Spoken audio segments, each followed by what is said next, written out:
Tonight I'd like to, if I may, play you a memorable song, one that is forever in our thoughts. It's a truly unforgettable number, and that's why it's called Unforgettable. Thank you.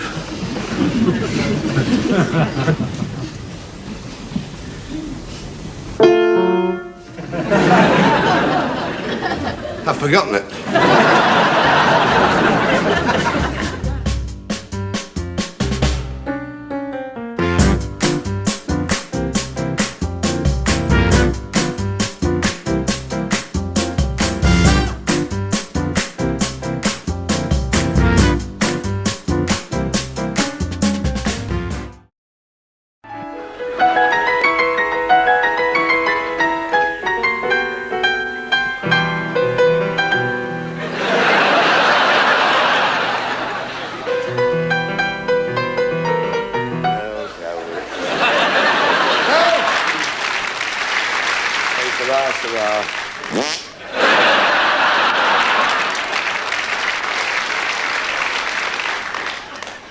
Thank you for laughing. Where would we be without a laugh?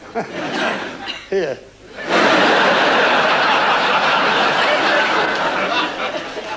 Oh, I do get the odd smile, but it's usually wind. It's a great thrill to be here. I shouldn't have been here, actually. I should have been on a tour in revival, the musical The King and I with Joan Collins.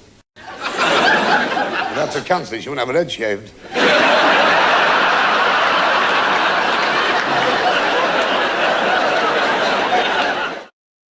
On top of all this, I had a terrifying experience the other night. I was just pushing the car back in the garage, and a flying saucer landed on the front garden. And a thing like a 6-foot sponge pudding got out. Pair of legs, 7 arms, and eyes like chapelette pegs. I wasn't frightened because I'd just been to the wife's mother. Stood like that. I said, "Are you from the moon?" He said, "No." I said, "Are you from Mars?" He said, "No." I said, "Where are you from?" He said, "Jupiter." I said, "How long have you been travelling?" He said, 15 million light years. I said, "Have you been stuck in that flying saucer all this time?" He said, "Yes." I said, "What do you want?" He said, "Can I use your toilet?" Yes. Excuse me, miss. Could you tell me where we are? Just passing over Luton. Oh, that's all right, then. I've never gone well there.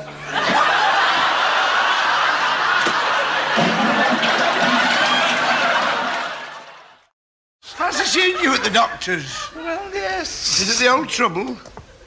What trouble?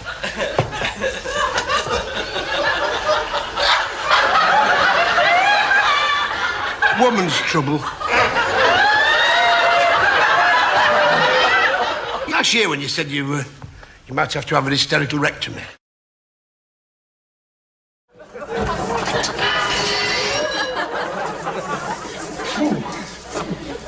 You don't mind the window open? Much choice.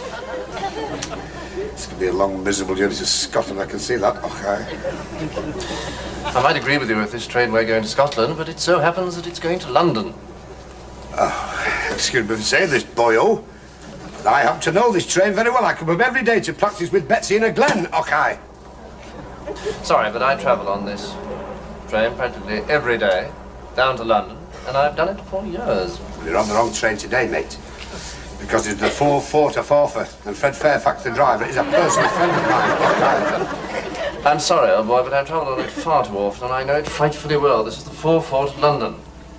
It so happens to be the 4-4 to Forfar, 440 miles and 4 furlongs. Look, I suspect that you're trying to get me off this train in order that you can have this compartment to yourself in this ludicrous pearl. Well, I happen to know that the train is going to London, and that is that. And I happen to know that it's going to Scotland, and that is that. Okay.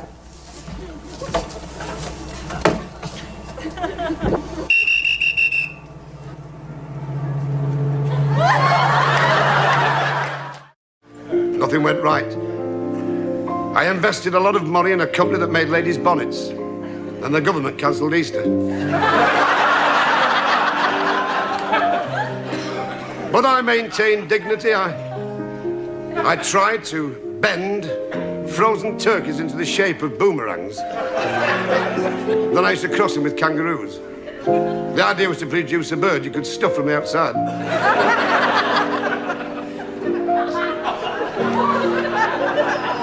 It didn't work. All I got was an omelette you couldn't throw away. That's a funny thing about life. The grass always seems greener in somebody else's field, but it's not. There are still some people who think that show business is all excitement and big money. Well, the only excitement I've ever experienced was the night that somebody rubbed algae-pan on a stripper's G-string.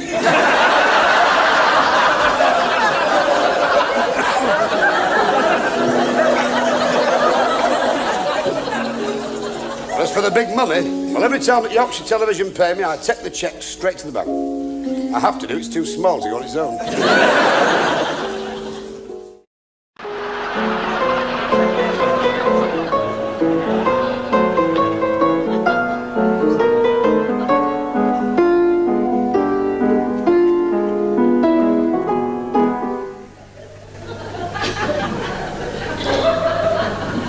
I told you to stay in the truck.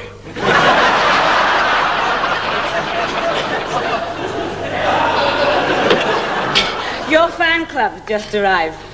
They parked the tandem. That's what I love about your show. You'd laugh an hour, Shirley. That's one more than you, pal.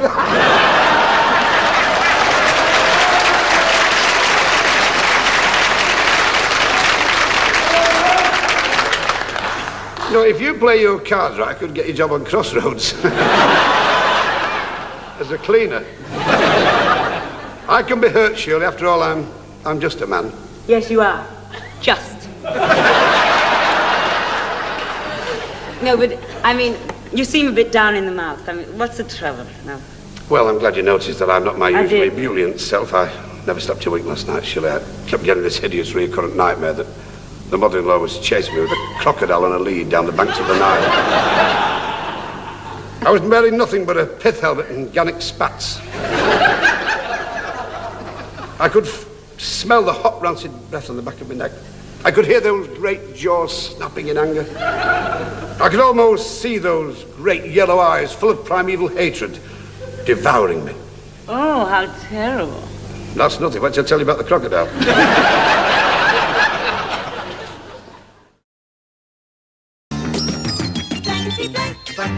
And here's your host, Les Dawson.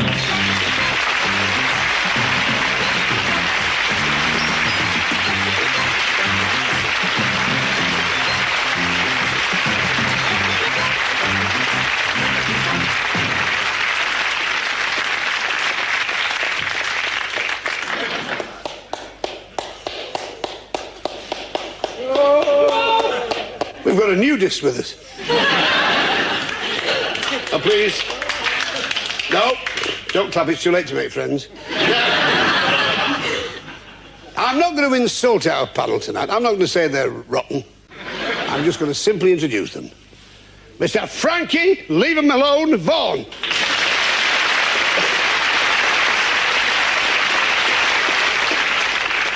Wendy Isle of Underfelt, Richards.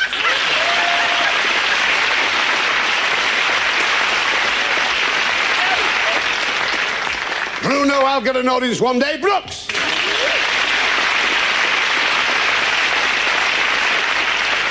Never a girl to loaf, Gina Baker.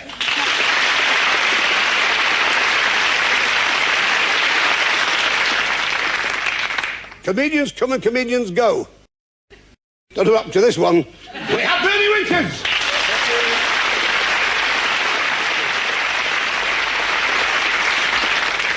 Pamela, I'll wear anything and defy the wardrobe power.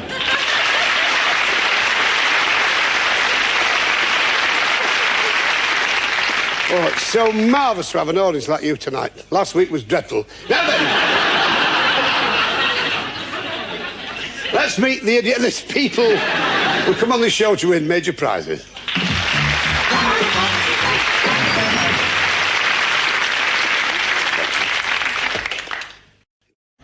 How's your Bert? Compared to what? No, I just don't like the look of him. Neither do I, but he's good to the kids. No, I don't see much of him these days, you know. He's got a small holding. Yes, I had heard. No, he's always down. He's got the agricultural thing, you know. He's always down at the allotment. Oh. Oh, why? Growing your own vegetables? Oh, well, yes, growing my own vegetables. Well, yes. you will be self-sufficient, won't you? Well, I don't know that, but we'll be able to support ourselves. Broccoline things. Oh, yes. Mind, I've got a little surprise for you. Have you? Oh, yes, now that reminds me of Harry Rottenstall. He used to grow them, you know. Yes, I know. And it killed him as well. What do you mean it killed him? Oh, God forbid I keep getting the memo. Apparently got drunk on rhubarb wine. He had one too many. And he stumbled in the greenhouse. Fell across his prize tomato and was impaled on one of those. Oh! They do say when they found him in the following morning, he had a big smile on his face. And a lovely disposition. The good ones always go first. Trust in God and keep your bowels open is anything.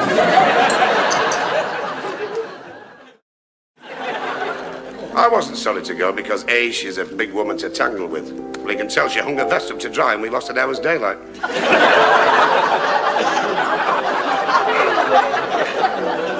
We used to use her drawers for hang gliding.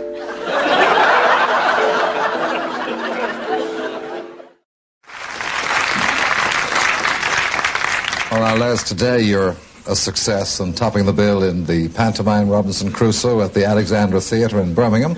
And soon your own show, Says Les, is to return to our screens. So let's take now a look at Les Dawson, the comedian. Well, we've just had North Sea gas installed. It's a waste of time. You can't light the stove unless the tide's in.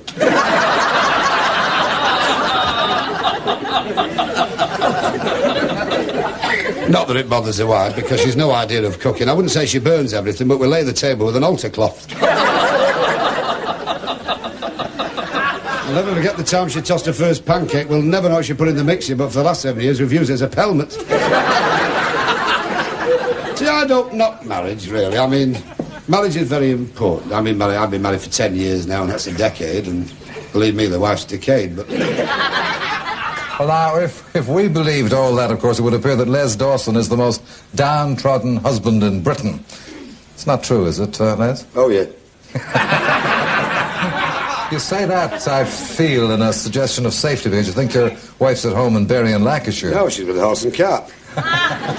Well, she's not, because as soon as the coast was clear this morning, she took a train down and followed you here to London. Come in, Mrs. Les Dawson.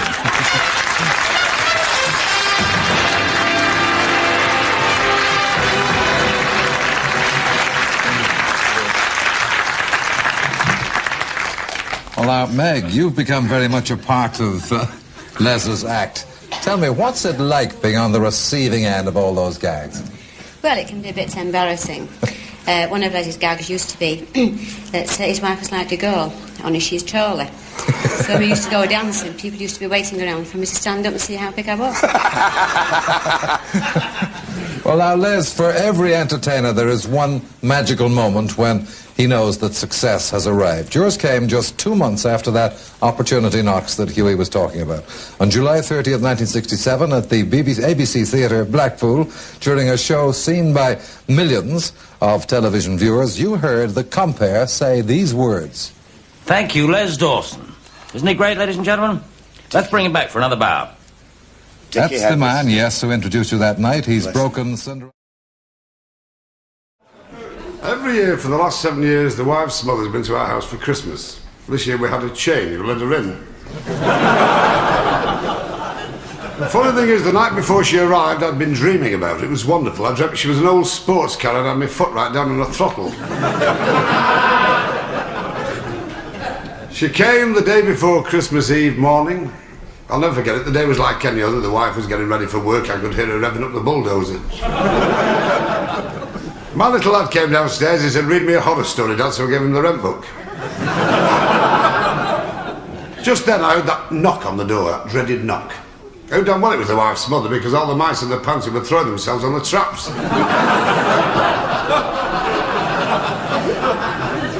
Well, as if to confirm it, next door's cat had kittens, and he's a Tom. For a bit of fun, I ran out the back door, crept up behind her, and went, boo! She said, you fat fool, and nearly dropped dead, so I went, boo, boo, boo! And she hadn't been in the house 5 minutes, our dog bit her on the thigh. The wife said, that dog's getting vicious. I said, I know, I'm taking him to the vet tomorrow. She said, we have him destroyed. I said, no, I'll have his teeth sharpened. Man, you couldn't blame the dog. You never seen her face like the wife's mother. You can tell what she's like during the war. She was a model for shrapnel. She went to Ireland last year, tried to kiss the Blarney Stone, and it spit at her. Please forgive me if I appeared down in the mouth this evening, but I've just had some bad news. Tomorrow it's the mother-in-law's funeral, and she's cancelled it.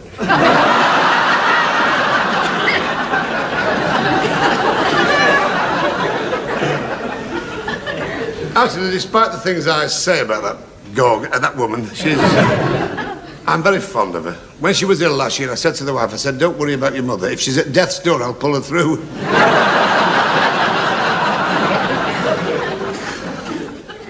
My Bert, he's been on the dole so often now, the Labour Exchange have asked him to MC the staff dancing. My mother was right, I should never have married back and see her face to me dying day old.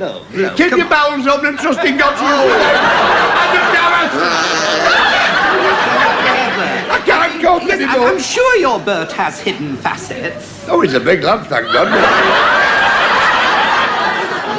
I mean, you can't live off that all your life, can you? More's the pity. Hey, I saw your Bert coming out of the bookies the other day. Oh, he's always got money for that. Yes. Always got money for that. I tell you what, I didn't like the look of him. Well, I don't myself, but he's good to the kids. I've never told you this before, but I've always felt, well, it's a bad marriage. Oh, that's very nice of you to say so. Well, I don't know. You've done very well with Leonard. Well, I must say. You've made a good marriage for yourself, but you seem to live so much better than we do. You always have dripping on a Friday. Well, I must confess, we do have the odd little luxury, Oh, you do? Yes, scampi and chips. Oh, I've seen those tins of empty lusty soups outside in the dustbin. They're not cheap, are they? No. Last week we had coq au vin. Oh, we tried that once, but there was no room in our mini.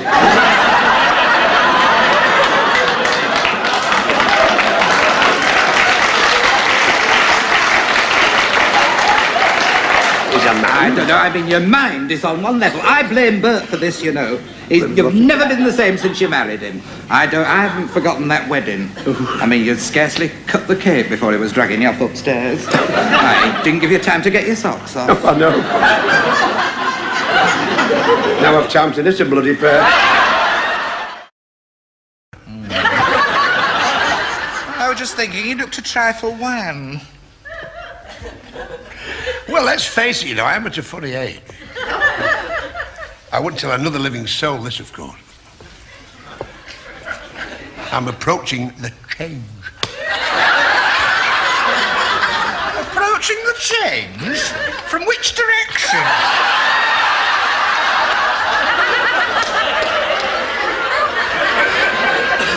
What do you mean? Well, I would have thought your batteries had run out years ago.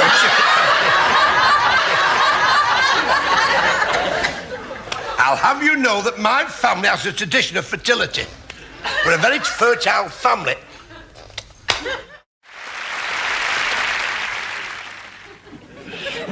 Excuse me, sir.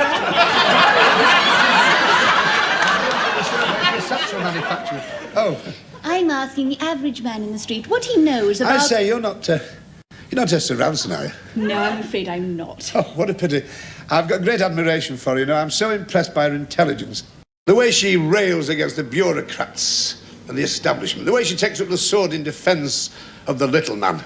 Apart from that, you know, not many people know that she's got a great pen and nothing. Well, I'm sorry, Mr. Ransom, but I would like to know what you know about coupling rods, distributor shafts and big ends. And cams. Ooh, coming knickers. And rear chassis. Rear chassis, bounce up and down. Ooh, bomb, jelly on a plate. Come here. No, don't leave me. So what a thrill to be on this auspicious occasion of the London Palladium. I love this theatre. There's something about it that has an intimate feel. It reminds me of home. It's filthy and full of strangers. I can't do right for that woman. I said, what would you like as a Christmas present, beloved? She said, get me something portable to match my complexion. She went mad when I gave her a pigskin handbag. Never enjoyed Christmas one bit with her this year. For a start, she got drunk on Christmas Eve and started singing all the songs she'd learnt as a stormtrooper. The wife had got a turkey, I don't know from where. I'm not saying it was tough, but when I plucked it, I found a karate diploma. You know, this really was a good idea of yours, Ada. A week at the seaside, just the two of us, no encumbrances. No, I took my corsets off as well. Oh, do you know, this beach is really beautiful. It quite takes me back to my childhood. You know, at the moment I sat down, I had a terrible sensation of déjà vu. Yes, this Sam gets everywhere, doesn't it? Yes, you can say what you like, you know. But the sea air really does liberate me. Oh, it does. We've only been here 2 hours and I really feel like letting go. Yes. That shandy was gassy. Oh, say, look over there.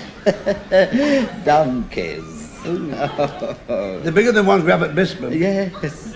Do you know, every time I see donkeys, they... Help me God. They always remind me of our Bert. Donkey reminds you of your Bert? When he's going to work. Oh, you mean the slow plod with the head hanging down? No, when he's gone 50 yards, he turns back.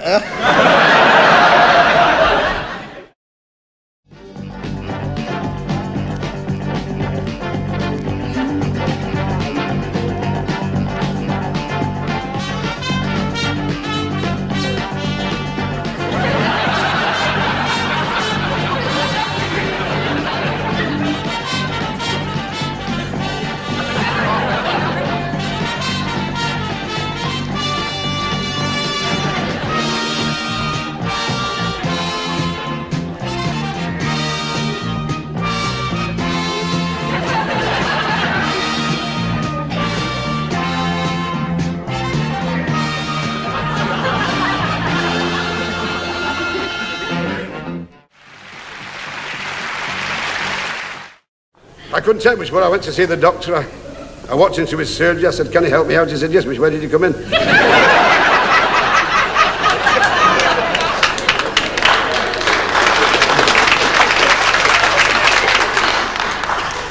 I said, what's good for wind? He gave me a kite. Top of all my trouble, we've just bought a house that's so jerry-built, if they ever demolish it, they'll have to repair it, sir, so it's safe to pull down. The estate agent said it's the sort of property you can do a lot with, and you can, particularly if you're handy with dynamite. Never trust an estate agent. It was advertised as having extensive views of the woods. When we get there, we found it was next door to a timber yard. And I've never known a house so cold. Last winter in the cellar, the spiders had to lag the webs. And it's far too big for us. Well, you can tell the size of it when it's 5 o'clock in the garage, it's 3:30 in the kitchen. It's the only house I've come across where the mice wear St. Christopher medals.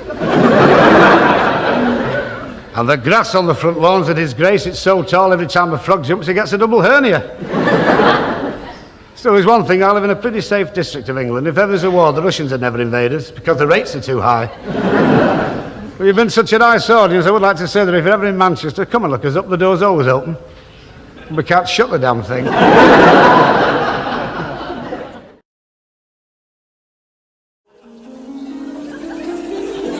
We lived in a tough district. It was so tough I got mugged one night by a nun.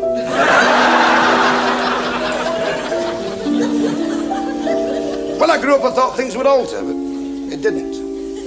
After 10 years of married bliss, my dear wife ran away with a fella next door. Oh, and I did miss him.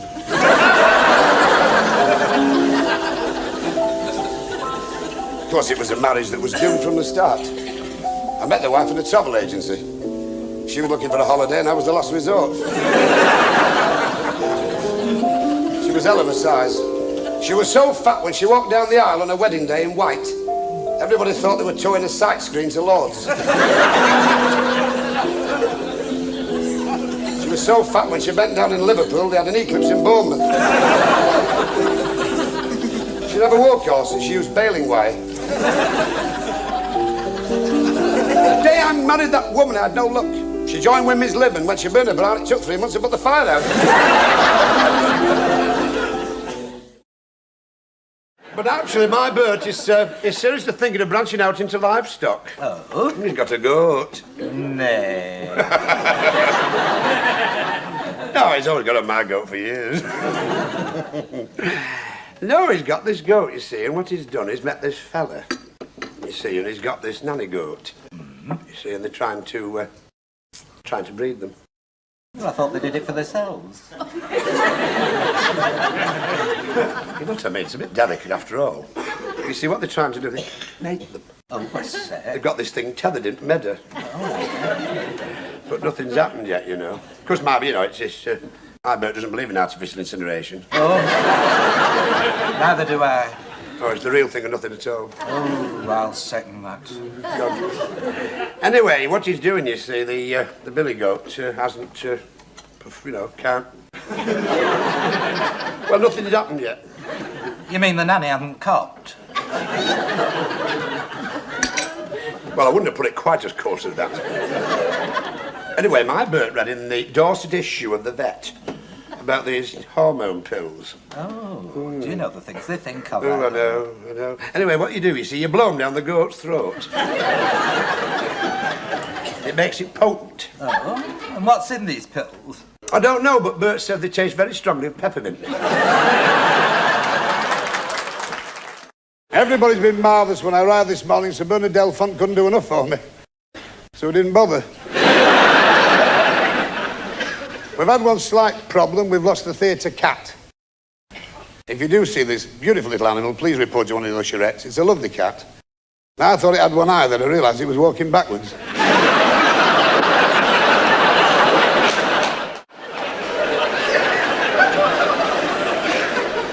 A lot of people think when I play the piano there's a strong resemblance to Richard Clayderman. Now, I've nothing against the lad, but he is French. And I don't trust any nation that makes a fetish of eating frogs' legs. Because as a well-known conservationist, what horrifies me is, when you order frog's legs, what's happened to the rest of the frog? Is it doomed to spend the rest of its life going around the kitchen on casters?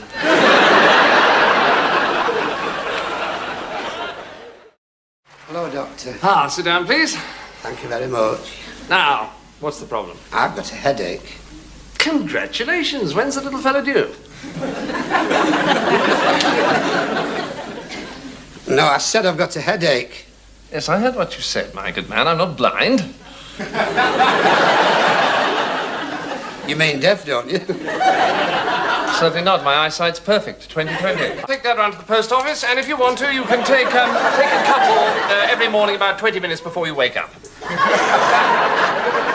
Well, thank you very much for your time and trouble, Doctor. Oh, hang on. I can give you a lift if you want. I'm going your way. That's very nice.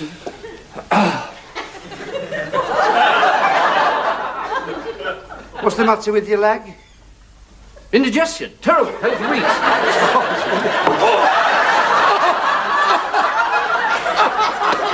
What's the matter? I've sprained my wrist. Here, how's your Bert going to manage on his own? He's no idea. He wanted some toast last week and he couldn't do it. He lost the recipe. It's so different with my Leonard, of course, you know. Whatever his gastronomic desires are, he can have. He always was a randy son. Oh, no, what I mean is, we have it in the freezer.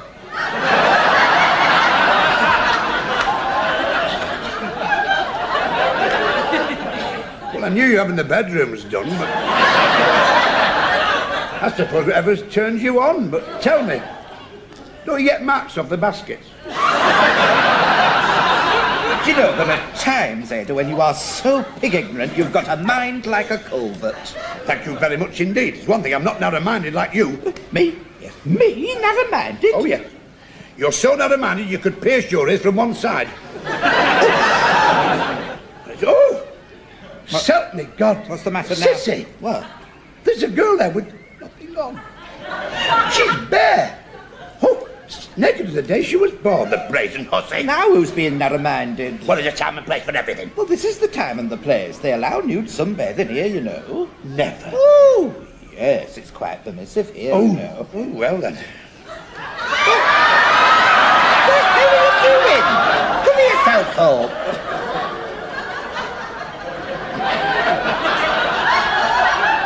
Well, what's she got that I haven't got? Well, nothing, but yours needs iron. Oh!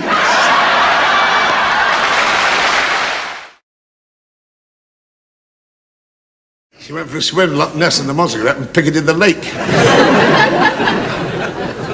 I haven't seen her for about a fortnight. So it's a fortnight ago. I was in a public house with dubious distinction. I can imagine how I felt. There she was, lying on the floor of the Four Ale Bar in a pool of spilt Britvic and chewed cashew nuts. And 6 men from an oil rig were hitting her with bar stools. One of my neighbours said, "You got to help." I said, "No, 6 of them should be enough."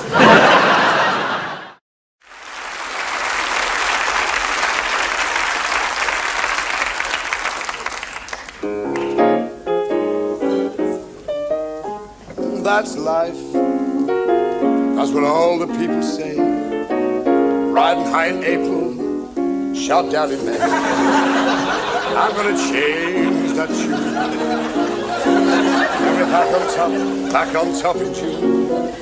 Well, that's life. And funny though it seems, I know some people get a kick stepping on the dream. I'm not gonna let it get me down. For this big old world is like That's the way you have to go through life. You have to do it your way. Her mother had reformed. She was working again, doing stunts on the wall of death. And I sat there while the kids mugged me, and I thought, everything's back to normal, just as it was. And at that moment in time, a new feeling came over me that I'd never experienced before. Sick. Very hard to describe the attributes of our next celebrity. She's a lady who, for many years, worked on the ghost train, frightening the kids. Let's put it this way. Every time she puts makeup on, the lipstick backs into the tube. But I love her dearly, and to me she's a beauty. Bella Denberg! Good golly, Miss Molly! Good golly, Miss... Golly, little Richard! This is no big man, yeah. Michael Ramsey, Correct. age 22, from Wolverhampton. Great there in Wolverhampton. It's a great theatre there, the Grand. Yeah, I know. I did a Jewish panto there called Abe in the Wood. I sang the hit song, I did it Oy vey. The oldest form of humour was pulling faces. Now, in the north of England, we have what we call gurners. Rah. Pull faces. The only way to illustrate how to pull a face is to paraphrase the old joke. It's a couple who got married in a lonely part of Cumbria. And she said, "I love you, Arthur."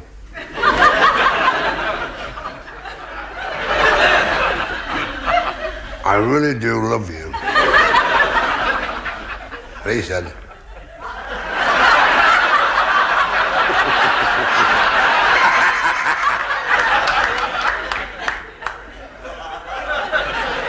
he said, "I love you as well." He said, "Let us..."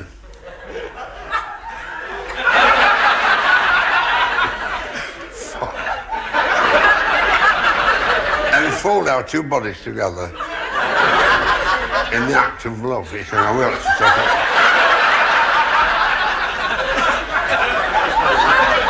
She said, "Arthur,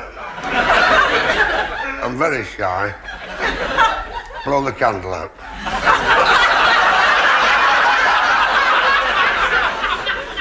He said, "All right, love."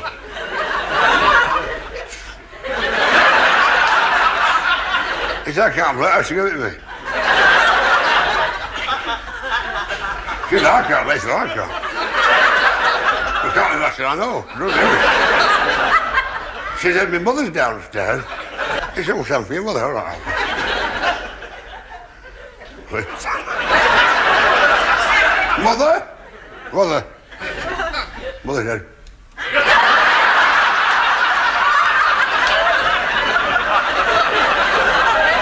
What's up? Can't blow the candle out, and I can't. Come here.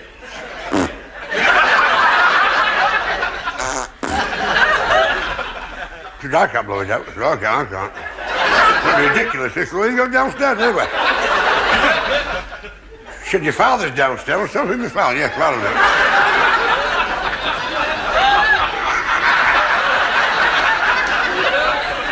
Father came over and said, "What? No."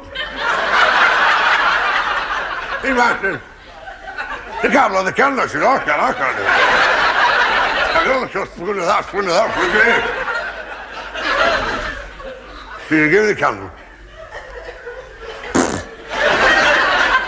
Well, Sam, I can't blow it out. He said, I can't. I tried, I can tell you, I'm not.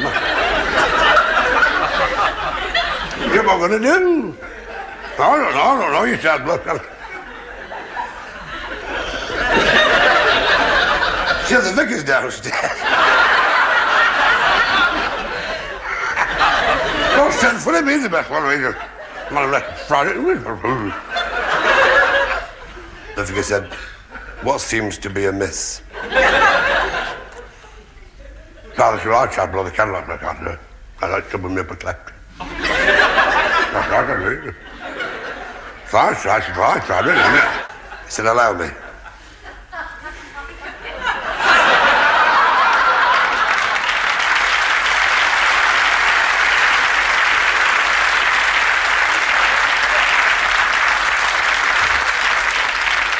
And in the darkness, a voice said, "It's bloody marvellous what education can do for you." I like a car with a bit of room. With my bill, I could do with a ballroom. That's why I like the Sierra Sapphire Classic. It's very reasonably priced. Let's face it, I could have got a smaller car for the same money. I mean, take the mother-in-law. Please. She needs a big car. Why do you make me sick? I'm not even going to get a driving license. You couldn't drive a nail to a piece of wood. You get a man who doesn't. Have you had the shish kebabs? Ever since we arrived.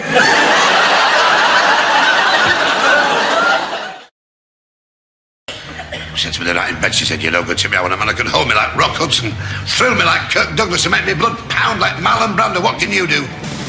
I said, "Go and fetch me teeth and I'll bite you like Lassie." I've had all the hallway done in anagypta and burnt cherish. And on the wall in the dining room, near me pot mallards from Bognor, I've got this mural. The death of Lysander in Dulux. And I always say to me people who stay there, I've got 2 toilets, one upstairs and one down, but we never use the one upstairs for solids.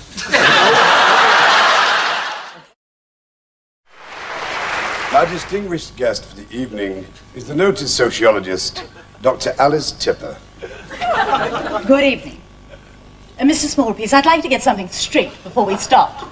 Certainly, they can keep the cameras on me while you do. I am referring to your reputation. Thank you, I do have a certain renown in the Shires. I am referring to your well-known obsession with the less savoury aspects of life. I don't know what you mean. I will not have it.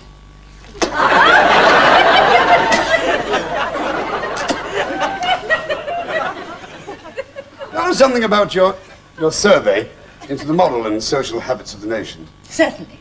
But remember, Mr. Smallpiece, no funny business. Now, this was a very interesting survey. I have some incredible vital statistics. Oh. Is there anything in particular you'd like to tell us about? Yes, I have 2 major points.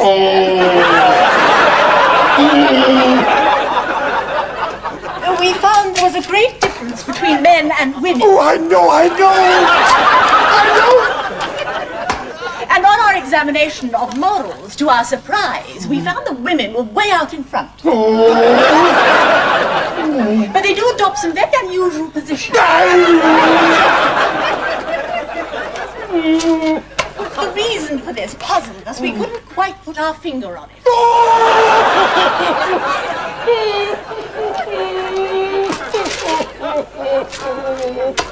The women, of course, are very proud of their rights. And their left! And their left! Boo, boo, boo, boo, boo.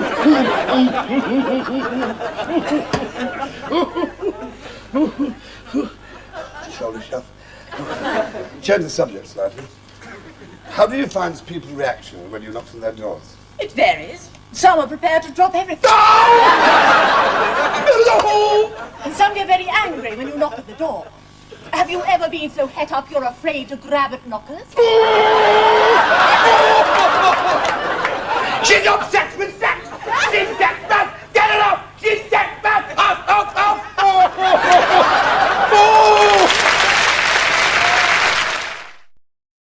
Wonderful. Oh, the food is beyond compare. Oh, wonderful. Have you had the shish kebab? Ever since we arrived.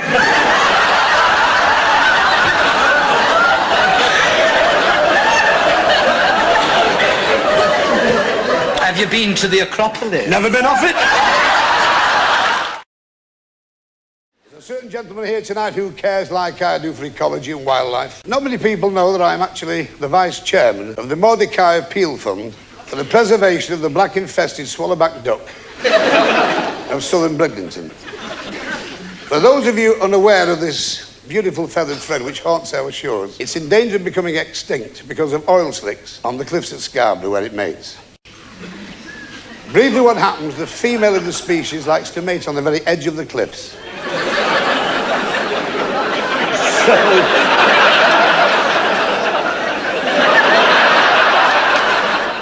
So that warm currents of air spiral upwards from the beach, and in the modern parlance, switch her on. Throughout late autumn, the male hangs from a diseased elm until he hears this distinctive mating cry.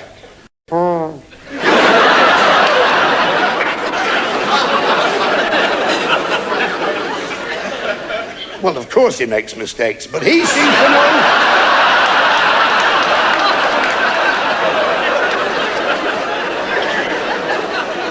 He seems to recognise the correct cry, and when he hears it, his eyes cross in anticipation. He leaps from the twig, picks up his feathers in a tight bunch around his chest, and in a series of swoops and skips, attempts to cover the female in the age-old ritual of procreation. But because of these oil slicks,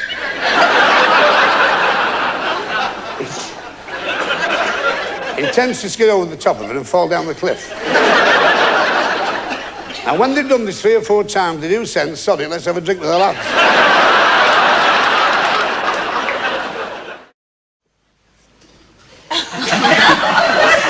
I love you. And he said,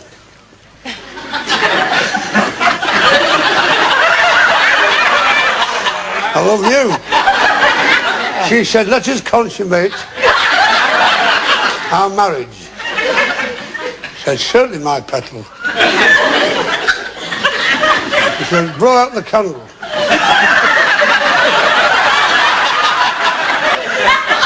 She said, give it to me, my beloved.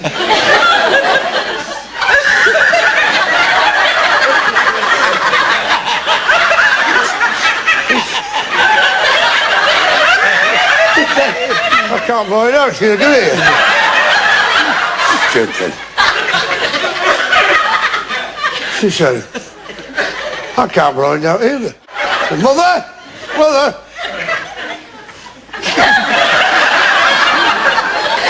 What seems to be the matter? You can't blow the candle, I can't do that. You give it here.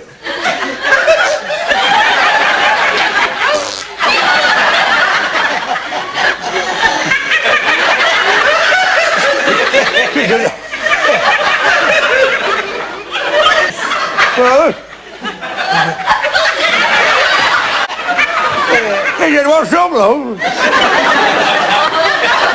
said, I can't blow the candle out. He said, I've tried it, I can't do it. He said, do it here.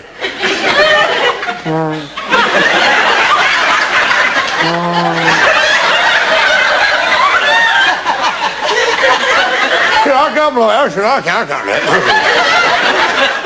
I think I said, what seems to be amiss? He said, I can't blow the candle out. Okay. Look, went.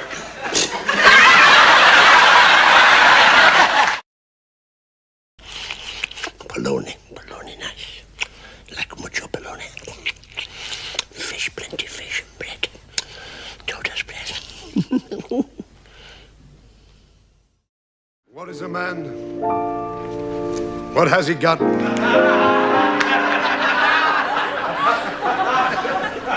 If not himself, then he has none to do the things he truly feels, and not the word to one who kneels. The record shows I took the blows and did it my way.